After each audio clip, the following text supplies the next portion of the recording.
Assalamu alaikum wa rahmatullahi wa barakatuh. Tumilang Mora and good morning. Welcome to Salam Media, 4 a.m. on the dot. Yes, this is the Suhoor broadcast, and we come to you live from our headquarters right here in Johannesburg, South Africa. I'm Sarfaraaz, and I'm here with Sadiq Joseph this morning. We come to you live every morning from about 4 a.m. to 5 a.m. every day. Today is a Monday.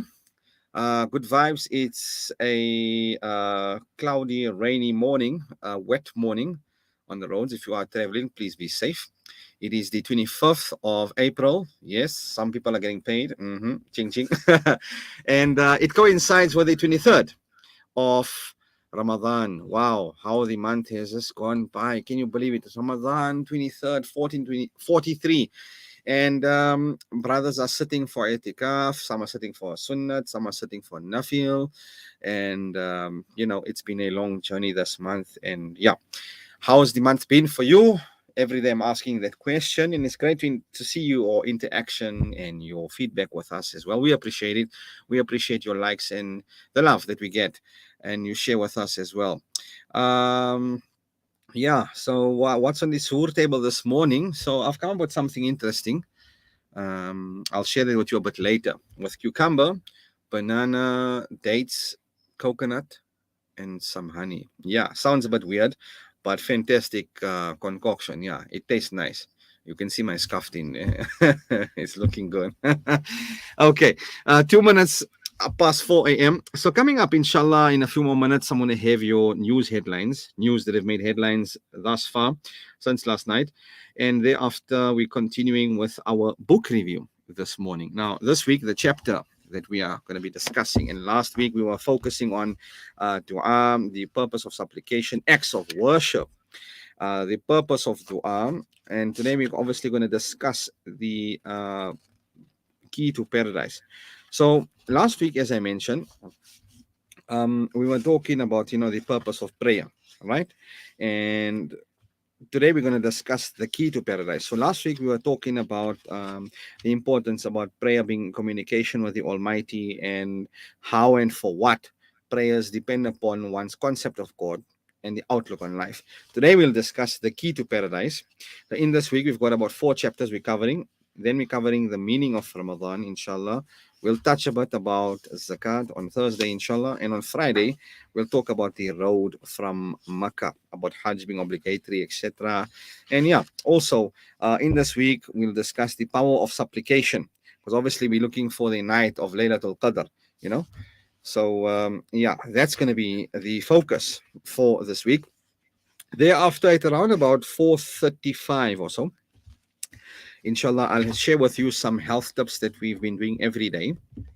And I want to know, what are some of the meals that you are indulging in as well. Okay, and also you can share your WhatsApps with us on 0617660355. You can interact on the Facebook platform on Salam Media. You can search Salam Media on YouTube, SALAA Media, MEDIA. Yes. And how's the month been for you? Are you perhaps a brother sitting in the i'tikaf? Are you a sister at home and you're preparing for your families? We enjoy the interaction, and you can also comment below. What are your thoughts also in this last week of Ramadan? Thereafter, at around about 4:40, I'll share with you, inshallah, this day in history. And we then wrap up just about 4:50 with Sheikh Umar Suleiman. Now, the series about Judgment Day, and we've been following Sheikh Umar Suleiman from the first day of Ramadan. It is a Ramadan series. And today we're going to talk on episode number 22. Inshallah. So that and a whole lot more still to come. Coming up next, your news update. Stay tuned. Salam Media, your link to a spiritual Ramadan.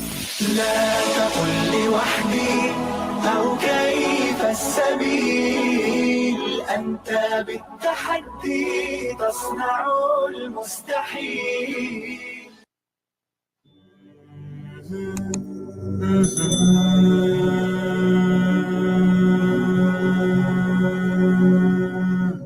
spent 1,000 sleepless nights in waits of dreams I could not find. I walked 1,000 empty roads in search of signs to bring me home. With every breath I spoke your name. With every breath I spoke your name. And heard it rolling in the waves. I heard it rolling in the waves. Beneath the veil of ocean blue. Beneath the veil of ocean blue. I broke illusion from the truth. You said, walk to me and I'll find you. Call me and I'll show you.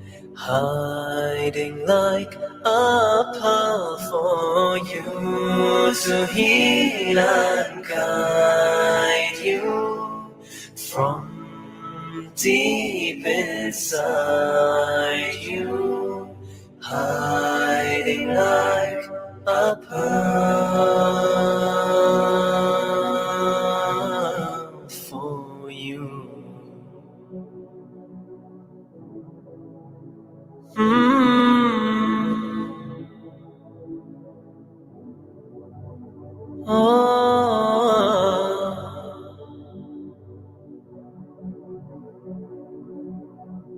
And from the pulse beneath my skin. Okay, it's now 7 minutes after 4. Welcome back. In the background, Sami Yusuf Pearl. And yeah, just setting the tone. Soothing, isn't it? Okay, so a quick look at some news making headlines at this hour as well. Okay, we're starting in Yemen. Also, with some breaking news from Russia. Okay, Houthi issued passports disrupt departure of the first commercial flight from Sana'a. The first commercial flight planned to take off from the Houthi-held Sana'a airport to Amman on Sunday was indefinitely postponed after the Yemeni militia insisted on adding dozens of passengers with unauthorized passports on the flight. As part of the 2-month humanitarian truce that came into effect on April 2nd, the Yemeni government allowed the Yemenia airline to carry 104 passengers who have passports issued in government-controlled areas on its first commercial flight from Sana'a on April the 24th.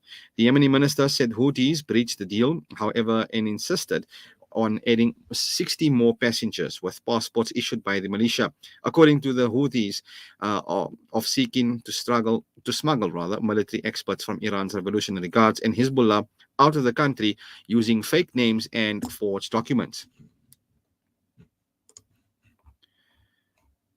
U.S. Secretary of State Anthony Blinken and Defense Chief Lloyd Austin meet Ukrainian President Vladimir Zelensky in Kiev, a presidential advisor has said. The U.S. House of Representatives is expected to vote on the Ukraine Democracy Defense Lend-Lease Act of 2022, Congressman Charlie Crist tweeted on Monday. Ukraine will try to establish humanitarian routes out of the besieged port city Mariupol on Monday, says Deputy Prime Minister Irina Vereshchuk. The OSCE has called for the release of members detained in separatist-held Ukraine, and the UK's Defence Ministry says Russia planning a staged referendum in the southern city of Kherson to justify the invasion. 9 Russian missiles have hit infrastructure facilities in the city of Kremenchuk, Poltava region on Sunday evening, the head of the Poltava Regional Military Administration reported. Russia is also blocking locals from leaving occupied territories. Russian forces are restricting the rights and freedoms of civilians in temporarily occupied territories, in particular freedom of movement. The UK Defence Ministry said Russian forces in the occupied city of Kherson are planning to stage a referendum to justify the invasion. Ukrainian officials have previously warned of a referendum of Kherson, similar to the one Russia used to annex Crimea in 2014.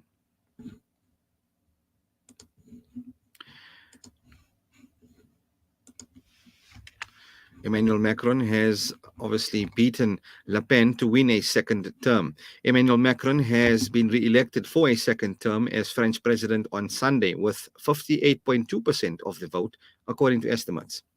Turnout for the French presidential runoff stood at 63.2%, down by more than 2 percentage points from the same time in the second round of 2017 presidential race.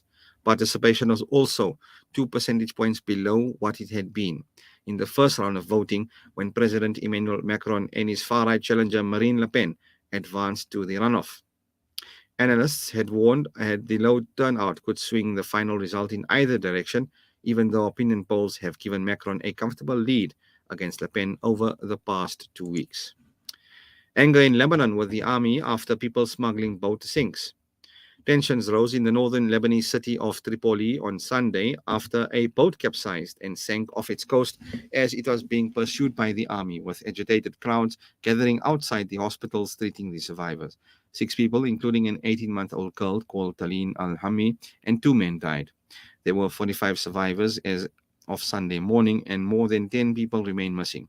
About 60 people had boarded the boat from an area between Qalmoun and Harisha, a beach that is not subject to strict security control and is often used for human smuggling activities. The boat was headed towards Cyprus and then onto mainland Europe. And finally, Ramadan encourages volunteering spirit in young Saudis. During Ramadan, young people in Jeddah eagerly volunteer to distribute iftar meals to passers-by at crossroads and traffic lights around Maghrib prayers, while others volunteer with various charities in the region. The volunteers participate as part of humanity, basic Islamic principles, and national responsibility.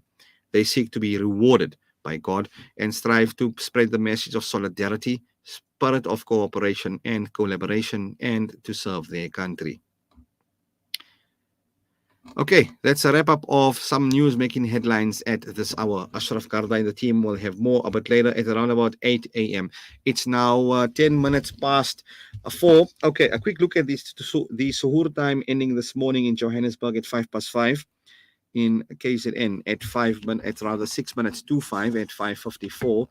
In Port Elizabeth, inshallah, at 18 minutes past 5, and in Cape Town this morning at 46 minutes past 5.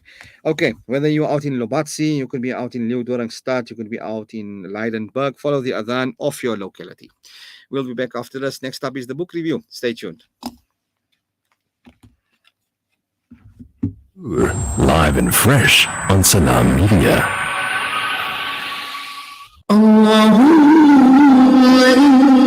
إنك عفو تحب العفو فاعف عني اللهم إنك عفو تحب العفو فاعف عني اللهم إنك عفو تحب العفو فاعف عني.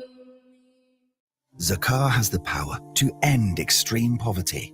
If the whole world gave zakah, it could end extreme poverty many times over. Islamic Relief has been distributing zakah for over 38 years.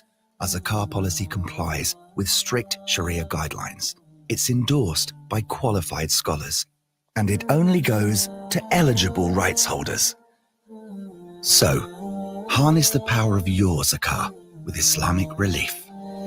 World-class financial services only at Sapphire Global, your financial partner. If you are looking for Islamic, Sharia, and ethical financial products, look no further. Sapphire Global offers a wide range of financial service offerings from short-term to life and investments. A full-service center with all financial requirements under one brand. Our highly skilled and experienced consultants are ready to help protect your financial future. Contact us on 041 001 0184 or visit our website on www.sapphireglobalfs.com. Sapphire Global is an authorized financial services provider. Decades of war, devastating drought, and economic collapse have pushed the Afghan people to the edge of survival. 24 million need life-saving aid, and 5 million children are knocking on famine's door. The world cannot just watch as this terrible crisis unfolds. With your support, the Al Imdad Foundation is delivering emergency relief to the Afghan people. Donate online at alimdad.com or call 0861 786 243 for more information. There's no smell that takes me back to the comfort of my childhood than the smell of black seed oil being applied by my nanny. Now I'm using Tib black seed in my own home to soothe sniffles and coughs, to help with digestion and immunity, and of course, as part of my beauty routine. After all these years, I've come to appreciate the wisdom in finding comfort and shifa in trusted treatments like Tib black seed. You can find Tib black seed at all leading pharmacies or find out more at blackseed.co.za. This Ramadan, help Sanzaf reach those in need by dispersing your zakah, lela, fitra, and sadaqah with us. You can donate online, via bank transfer, or by visiting one of our branches. Visit us at sanzaf.org.za or call us on 0861 726 923. Sanzaf, changing lives through development and relief. Discover the Africa of your dreams and surround yourself with her spectacular beauty. Relax beneath her serene sunsets and explore wildlife at its natural best. It's where the pride of Africa comes together. The Kwantu Private Game Reserve. Get to know the Big Five or cruise on an elephant safari game drive. Interact with lion and tiger cubs and enjoy world-class halal cuisine while we pamper you during your 5-star stay. Indulge in the true African experience. For reservations, call now on 042-203-1400 or visit kwantu.co.za. The Kwantu Private Game Reserve, the place of gathering.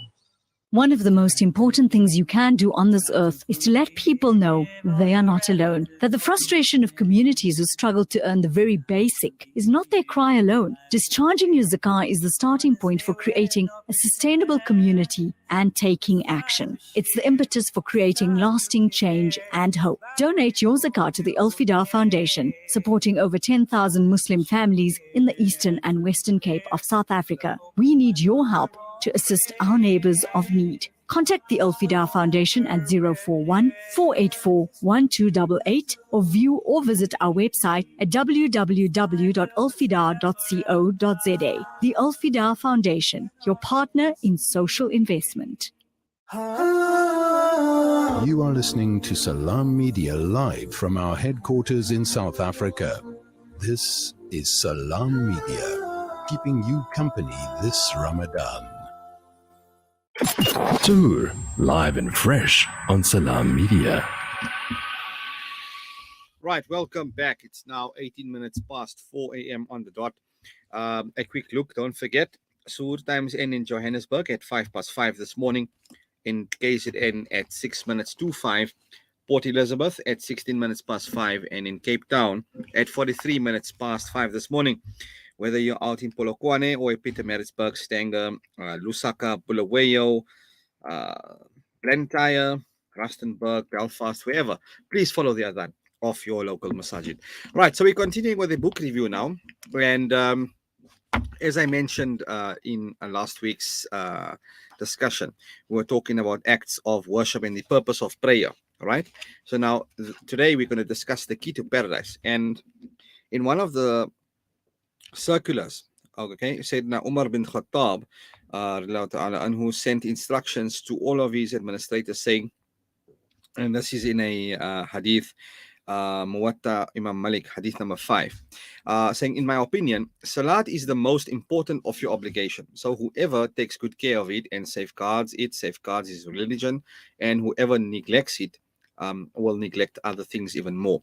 So he then added instructions about the times for the 5 salats and admonition against dozing off before Isha.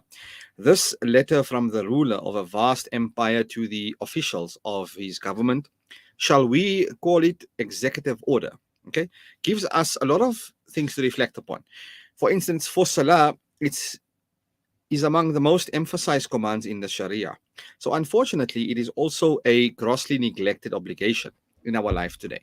Even a Muslim school child knows that Salah is a pillar of Islam. What Sayyidina Umar anhu expressed was that it is true at all levels, in all settings, from the private to the public.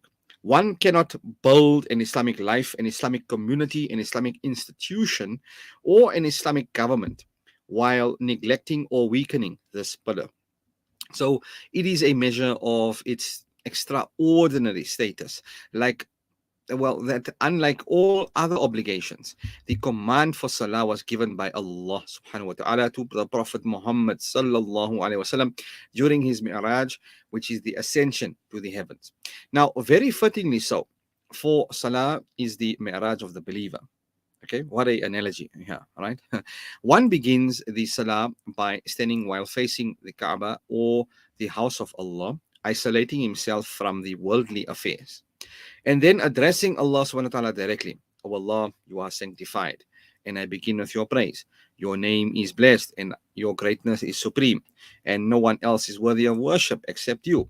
During salah, a believer repeatedly stands, bows, and prostrates to Allah subhanahu wa ta'ala. Each of these acts bring him closer and closer to his master and creator, filling him with the feelings of love, devotion, and obedience. The sitting position even includes the recreation of the conversation that took place between the Prophet ﷺ and Allah subhanahu wa ta'ala during the heavenly ascent.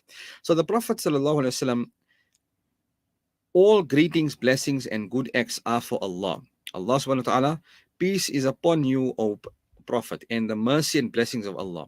Peace be upon us and unto the righteous servants of the blessings and the blessings of Allah. Okay, peace be upon us and unto the righteous servants of Allah subhanahu wa ta'ala. I bear witness there is no deity except Allah, and I bear witness that Muhammad is the servant and messenger. Now, this closeness is most valuable as a gift for a believer. So it is a source of all strength and goodness in his life. It is the light that shows him basically the right from wrong in all walks of life. It is the river that bathes and cleans him of all sins and contamination. In the hardship of life, it is the source of solace and strength. It is the regulator of the Muslim life, the daily schedule of a believer being built around the 5 daily salah. It is a source and joy, a source of joy and happiness, of spiritual nourishment and purification. So it is the key to all success. It is the key to paradise. Now, on the other hand, the Quran says, woe to the worshippers who are negligent in their salah. A hadith says, salat stands between man and unbelief. Another hadith says, salah is the pillar of religion.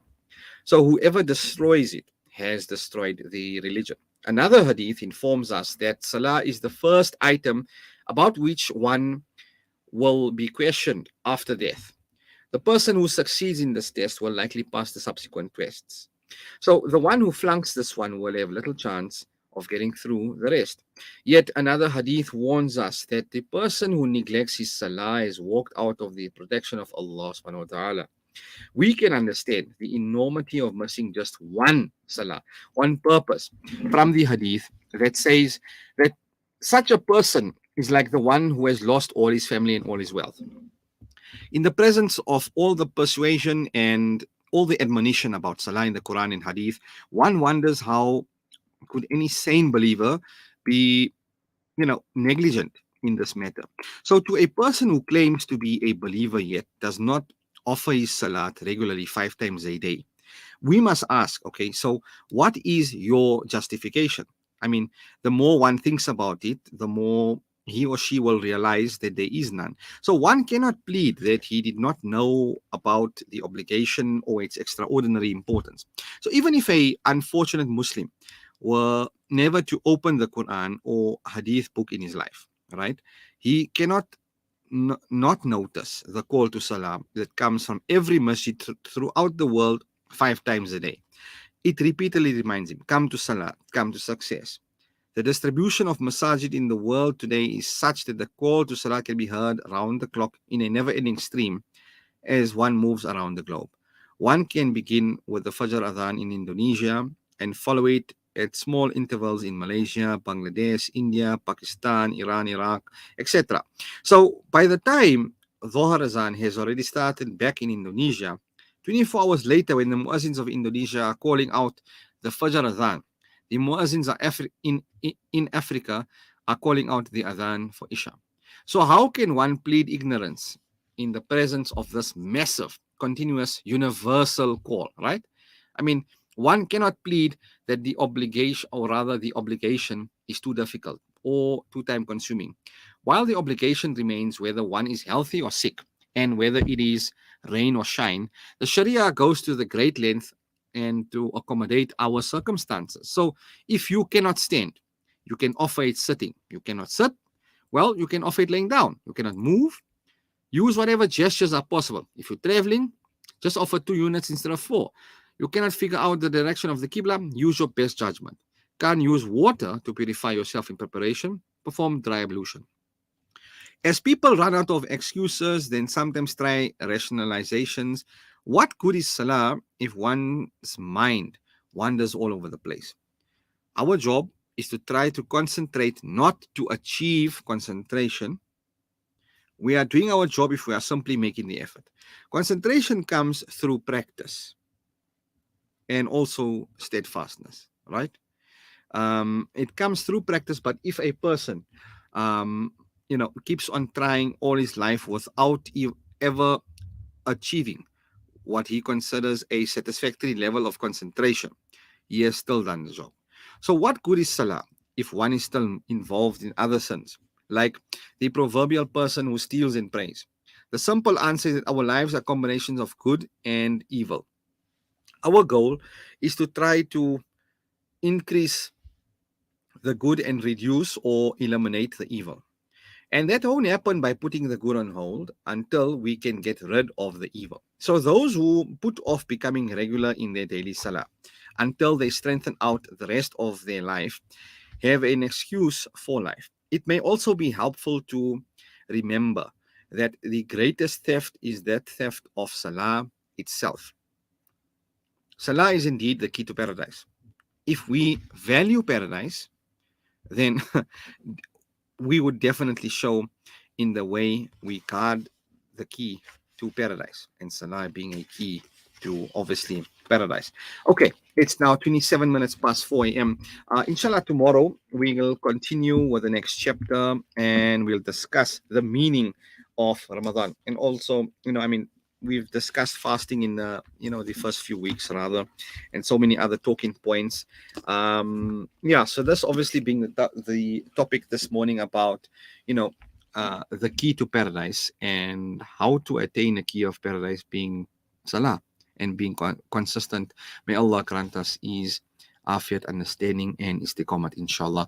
We're going to take a quick nasheed break, and then thereafter, after 4:35, inshallah, we'll continue with the next segment coming up. We're still going to do this day in history, and also I'm going to share with you some health tips this morning, so stay tuned.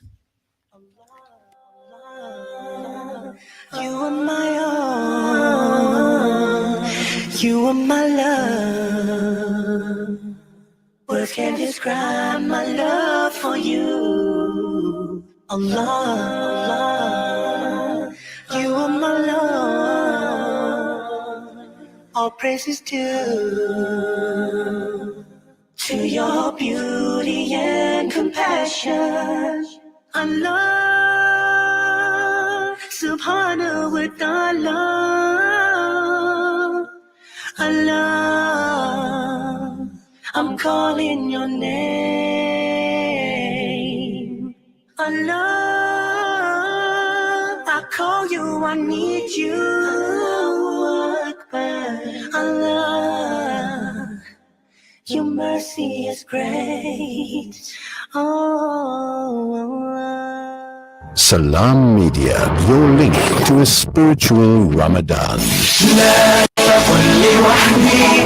أو كيف السبيل أنت بالتحدي تصنع المستحيل. As Palestine faces unrest,